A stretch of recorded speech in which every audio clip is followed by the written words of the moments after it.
Undertale is about a massively successful, extremely influential, nigh iconic RPG with an unforgettable vibe and a story that changes massively based on your actions, even influencing the game's multiple morally ambiguous endings. You can choose to either kill or save the heartwarming cast of characters through quest lines, and most agree that the game can be quite difficult at times. I am, of course, talking about Dark Souls. Undertale and Dark Souls are similar in the same way that Lightning McQueen and Optimus Prime are similar. I mean, like, sure, they're both cars, they both talk, and they're both the respective main character of a massive animated IP, and they're both proof that you can find similarities in any two things if you look hard enough. Case in point, Undertale and Dark Souls are just about as different as two games could be. Not only that, but they appeal to two entirely different demographics. The former is a far more lenient experience that can be appreciated by the lowly casual as well as the hardened gamer. The latter is a trial reserved only for the hardened gamer, placing less emphasis on narrative or dialogue and more on the grueling action gameplay. And just as well, the respective fan bases of these games could not be more different. So why am I telling you honestly, in good faith, that Dark Souls and Undertale are not just similar, but the exact same game? To answer this question, I employ a tactic used by many of my fellow pretentious video essayists. I will ask you a question. Do you believe that a video game can have a soul?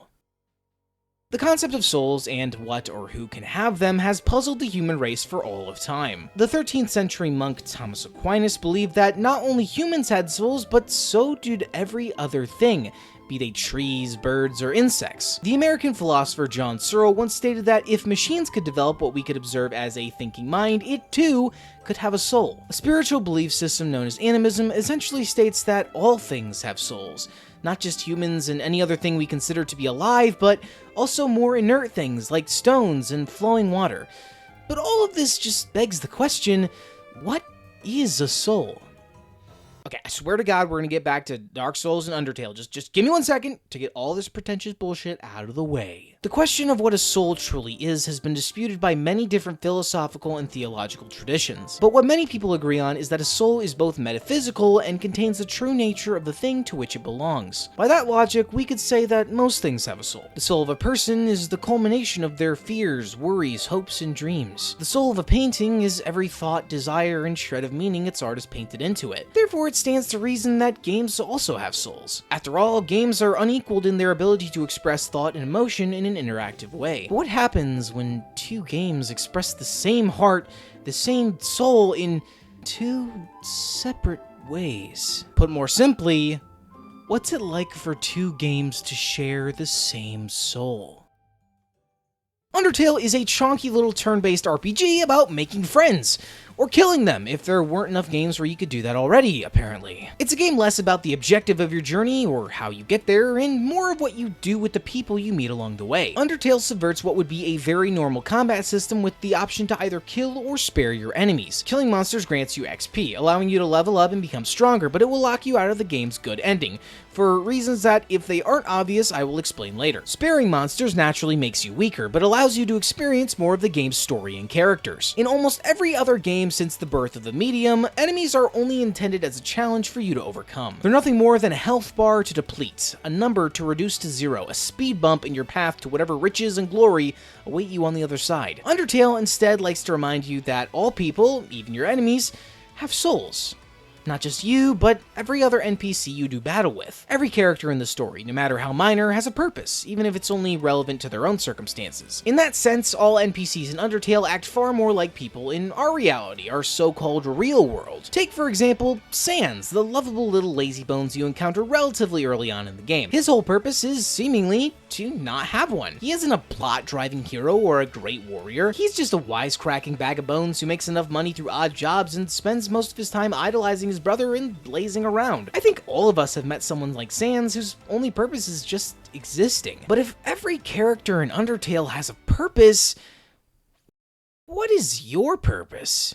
Just like Undyne, Asgore, or Toriel, you are just another key player in the game's plot. But unlike them, however, you aren't anchored to the world of Undertale. You have a different purpose. And to explain what that purpose is, we need to understand the critical difference between you and a character in a video game. When you kill an enemy in Undertale, they fade into dust, literally. In the lore of Undertale, it's stated that monsters, while possessing souls, cannot persist after death. But when a monster kills you, it's different. Human souls, unlike monster souls, are rife with an element called determination, a compound with a property to keep the soul alive after death. Frisk, the human player character, has a soul with high levels of determination, allowing them to simply reset the world to the last time they accessed the save point after death. This makes the real-world mechanics of saving and loading canon to the world of Undertale, to the point that some NPCs will even remark upon the fact that this isn't the first time you fought them. And just like it's Frisk's umpteenth attempt to overcome their enemies, so also is it yours. This is the important difference between the player and every other character in a game. Any given character will have a set number of attacks, behavioral scripting, and lines of dialogue. They're incapable of deviating from the script that the programmer has encoded into them. You, on the other hand, are fundamentally different. You don't have a script. You're free to make your own choices. But what will those choices make you? Will they make you the hero? Or will they make you something else entirely? Ever since the dawn of stories in video games, developers have tended towards creating a world in which you can play the role of a morally upright, world-saving protagonist. We could say the same is true for Undertale. Just like Frisk falls into a strange new world and becomes its hero, so also do you. After all, everyone likes to feel like a good guy. But in a game like Mass Effect, where literally half the game's content is accessible only through evil actions, there emerge two paths. One is the Paragon path, aka the goody-goody two-shoes lawful good path. The other is the Renegade path, opened only to those who wish to see the world burn. However, in an infographic revealed in 2020, only 8% of players ever took the Renegade path in Mass Effect Legendary Edition, with a whopping 92% of players opting to play the good guy instead. There are a few reasons for this. One is that video games are inherently social. Even communities focused around single-player titles are communities. Even if no one was around to see the ending you got for Dishonored 1, you'll find plenty of people who talk about how they played and finished the game on the official subreddit. Any game you play that has a fan base will invite questions of, what decisions did other players make in this situation? The invisible social pressure encourages players to make the morally right choice. Another reason is that people generally like to have their consciences soothed. However, it's easier to do that in a video game than in real life. It's easier to hit the spare button on some monsters in a video game than it is to hit the spare button on that guy who cut you off in traffic after a long day at work. And I think the world would be a little better off if we all did, but that's off topic. Game developers have always understood this. The original Super Mario Bros. Presents you not only with the amusing diversion of crushing small, docile creatures by stomping on them, doubtlessly crushing their vital organs and relegating their last moments to be ones of excruciating pain, but also offers the moral justification of rescuing a fair maiden kidnapped by a nefarious dragon. Games that set you up as the hero take care to separate the moral consequences of your actions from the actions themselves. Undertale, however, as well as other games of its ilk, offers you no such impunity. For every monster you kill, every point of experience you gain, every level advanced, the game judges you. And finally, near the end of the game, you are confronted by Sans. He reveals that the EXP you gained were not experience points, but execution points. After all, you gained them by killing people with their own hopes, dreams, and goals. Real, genuine people. Your levels, abbreviated in the game as LV, Sans reveals to be actually a level of violence reached. Through Sans and other characters like him, Undertale restores the moral connotations to your actions. You may still be a death-defying, determination-filled warrior, but none of that will wash the blood from your hands. If you do evil, you will receive the fruits of evil deeds. Not in the sense that some massive hand of God will descend from heaven and crush you for your sins, but on the principle that any good in this world will recoil when confronted by evil. On the other hand, the opposite is true. By doing good, you get the fruits of your good deeds. Sometimes those fruits amount to little, and sometimes they're what get you your good ending. Either way, Undertale isn't interested in setting you up as the hero of your own epic tale. It's a game that fundamentally offers you a choice. You can play the game like any regular RPG, kill everyone in your way, become stronger, and defeat the final boss. Or you can play the game more like the intended way, by sparing your enemies instead of hurting them. But even though Undertale is clearly a game that doesn't want you to play it a certain way, it's ultimately still a game that wants to be played, right? Well, here's the thing. Even when Undertale presents many ways in which you can interact with its story and characters, there are a few times when the game feels genuinely apprehensive to the idea of you playing it.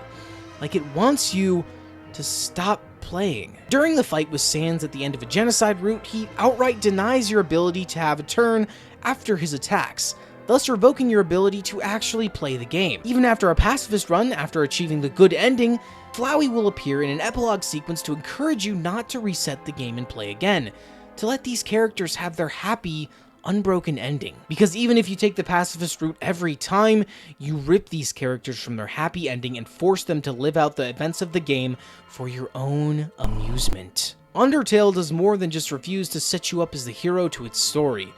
It raises the question of whether or not you should even be here, whether or not, despite all the good you try to do, your trespassing into this world has done more harm than good. It asks the question, have all my attempts to become the hero instead made me the villain?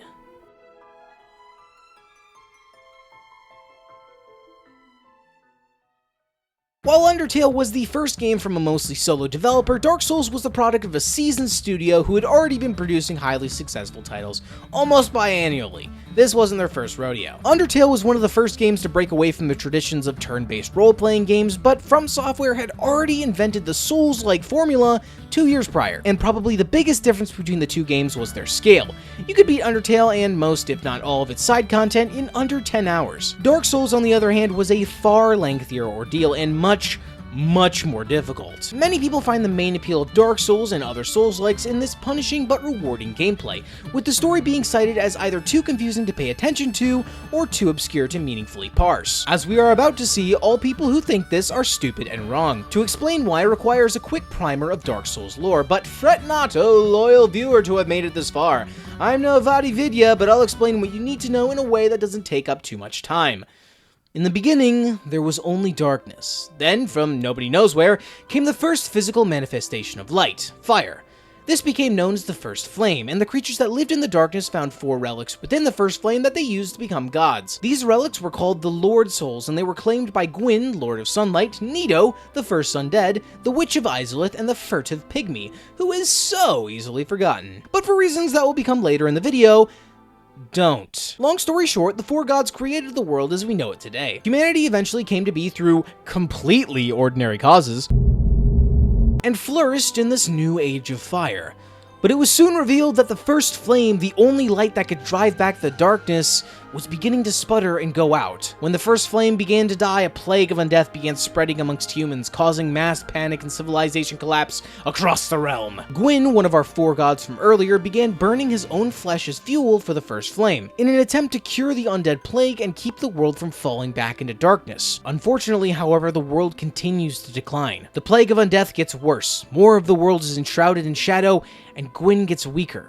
Darkness threatens to swallow the world, and that's where you come in. You start the game as a person infected with the undead curse, rotting in a jail cell, presumably put there so you wouldn't spread the curse to anyone else. Luckily, a good Samaritan named Oscar throws you the key to your cell. The game's first few hours are spent breaking out of jail and defeating the demon boss who holds you captive. But Oscar isn't so lucky. He had sustained mortal injuries in his bout with the asylum demon, and sadly, this is where his journey is going to end. But before he dies, he tells you of his quest to ring the bells of awakening, thus opening the gates to Lord Gwyn's domain, where a chosen undead warrior would be able to sacrifice themselves as fuel for the First Flame, extending the Age of Fire, pushing back the undead curse, and saving the world. And before the Dark Souls lore heads get on my ass about the last sentence, no, that's not exactly what Oscar tells you, but that's where the story goes, and I'm trying to keep this shit simple.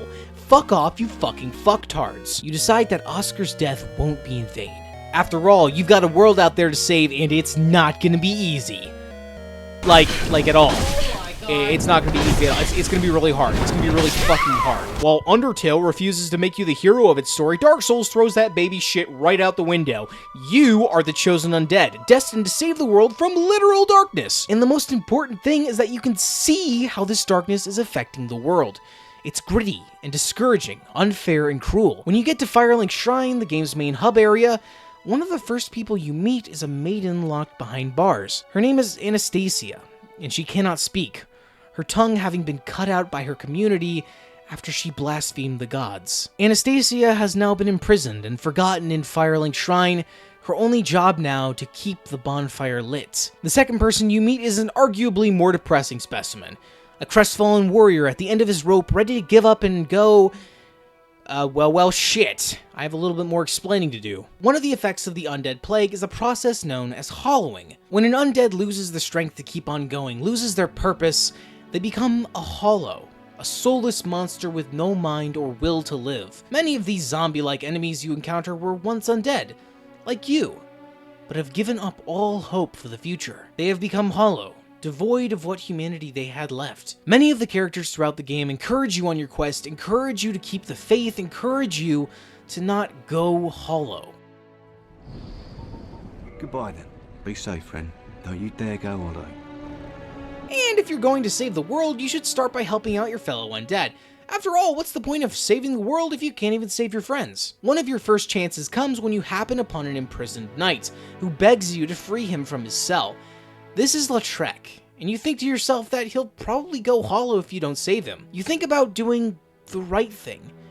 You think of what Oscar would do.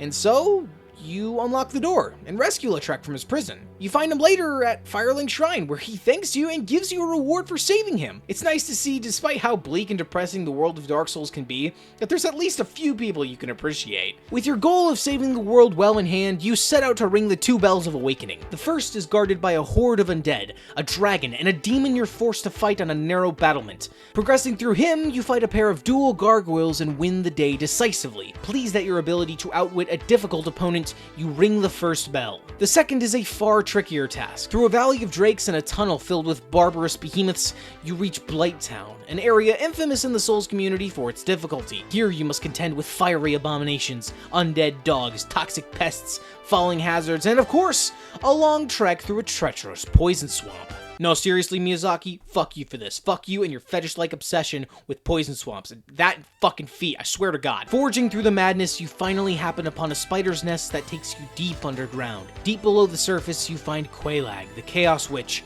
guardian of the second bell. Through fire and steel, you smite the witch and return her to the very ash she tried reducing you to. Following your triumph, you ascend the steps and ring the final bell. The gateway to Sen's fortress is opened, and you can finally take further steps towards your goal of saving the world. But before that, there's time to celebrate. After all, ringing both bells proved that you were the prophesied undead warrior who would save the world from encroaching darkness. You return to Firelink Shrine, ready for some much-needed R&R. The first man you speak to is the crestfallen warrior, who hasn't gone hollow yet. Praise the sun. Even he's astonished at your accomplishments. But what about Lautrec, the man you freed from prison? Surely he has a thing or two to say. Huh. Odd, he's not here. Oh well, I bet he's off adventuring. After all, that's what you're doing most of the time. But perhaps the maiden, who doubtless has heard of the bells ringing, has some reaction. No words of encouragement, obviously, but perhaps even a glance of... She's... okay. Isn't she?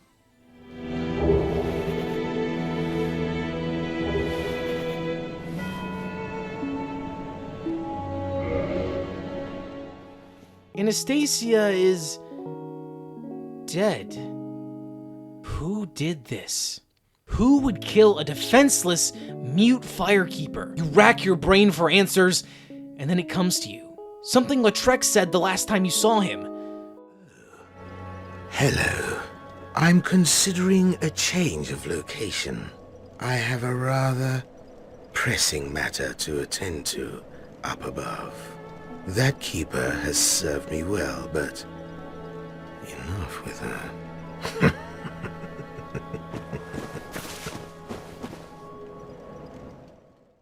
That lying, conniving, manipulative bastard. For those who don't know, dead firekeepers drop a firekeeper soul, which is notably used to upgrade an Estus flask, a preferred healing item used by many undead warriors, Lautrec included. Lautrec killed a defenseless, suffering woman for his own gain, and now he's off to who knows where. You feel a deepening sense of guilt. Lautrec would have rotted in that prison had you not saved him.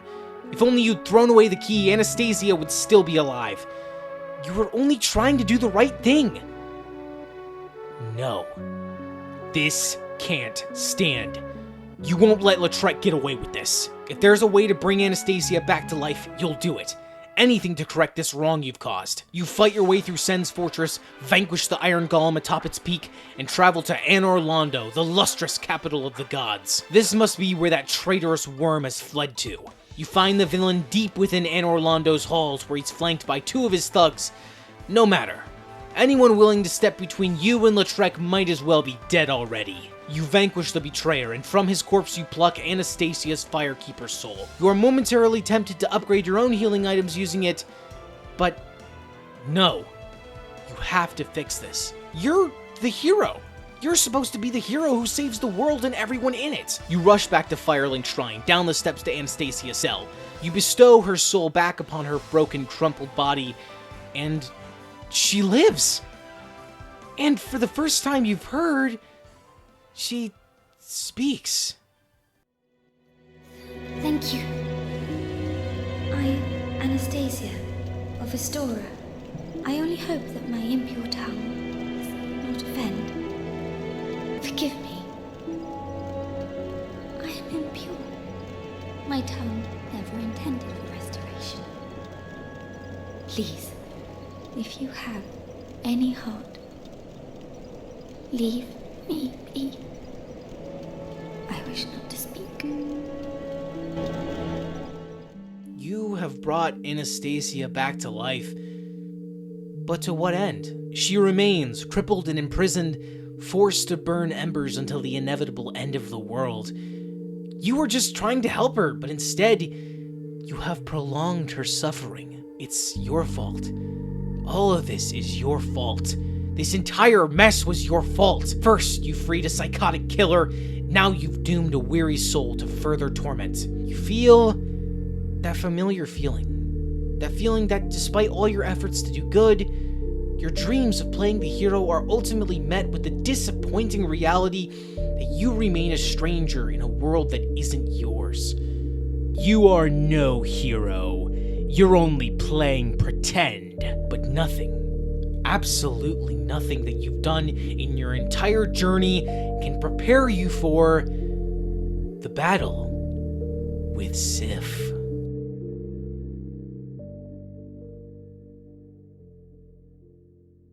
Your journey to reignite the first flame eventually leads you to a place of pure darkness known only as the Abyss. However, traversing this deadly place has proved impossible for all who have tried. Impossible for all except one. Legends tell of one of Lord Gwyn's most powerful knights, a warrior who swore on his life to vanquish the darkness, a man who could walk in shadows and yet not be harmed. His name was Artorias, the Abyss Walker. In life, Artorias and his faithful hound Sif protected the lands from the Abyss, but when they engaged Manus, the father of the Abyss, the might of darkness proved too much for the legendary hero. He spent his last, uncorrupted moments shielding his best friend from the darkness, allowing her to escape carrying his magic ring and sword. Artorias was eventually corrupted by the darkness, becoming a hollow shell of his once heroic visage. But it is his ring, the Covenant of Artorias, that you need to be able to withstand the Abyss, just as he did. No one knows what happened to Sif, but deep within the Darkroot Forest you find a memorial dedicated to the legendary hero. Surely here you might find the ring and be able to press onward in your fight against the darkness, as Artorias did.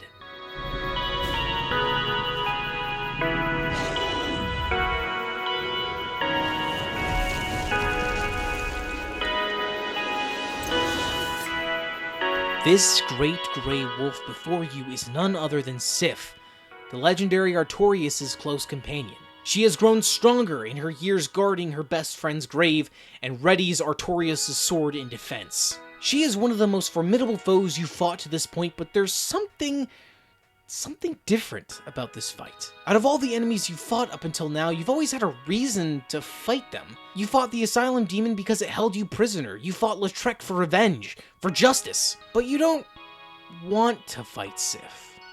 You shouldn't need to. You only need Artorias' Covenant, the ring that will allow you to traverse the Abyss. It just doesn't make sense that Sif would keep that from you, seeing as how obtaining it would further your goals to save the world. Right? Unless... Before we continue, I need to ask a question. Do you think that everything you've done to this point is justified? You may have freed Lautrec, but you were only trying to do the right thing. Your intentions have to count for something, right? If you need Artorias' ring to save the world, is there such a thing as too far? regardless of your answer, you will not enjoy what comes next. Once you get Sif down to a certain threshold of health, she will do something that no other boss in the game will do. Her attacks begin to grow slower, weaker. She'll lose her strength, fall over, become vulnerable. In the vast, unforgiving world of Dark Souls, you have found the one enemy who can be beaten into submission. But still, Sif fights on. There's something inside her, a purpose, a soul, that compels her to keep fighting even as her body gives out. But what can she do against the chosen undead?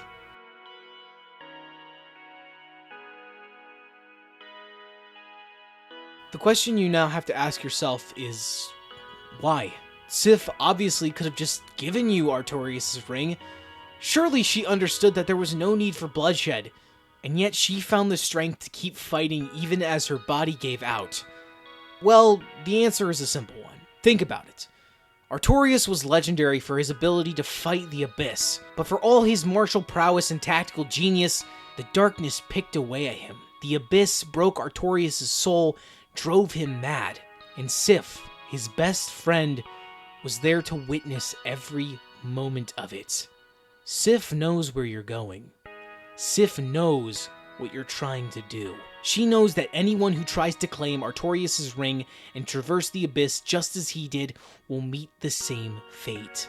She won't let the Abyss claim another soul because of what it did to her best friend. Sif was never trying to kill you. She was trying to protect you.